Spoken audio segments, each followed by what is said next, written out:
Creating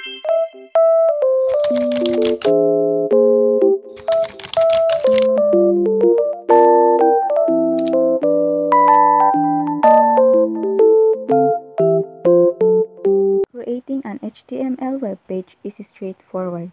You need a text editor like Notepad TextEdit or a more advanced code editor and a web browser. So setting up an HTML file, first is open your text editor and create a new file. Type the basic HTML structure. The next is save the file with a HTML extension. Example is mypage.html. The next is understanding the basic structure.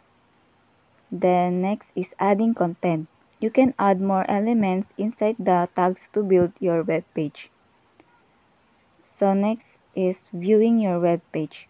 Double-click the saved HTML file to open it in your web browser. You'll see the content you added display.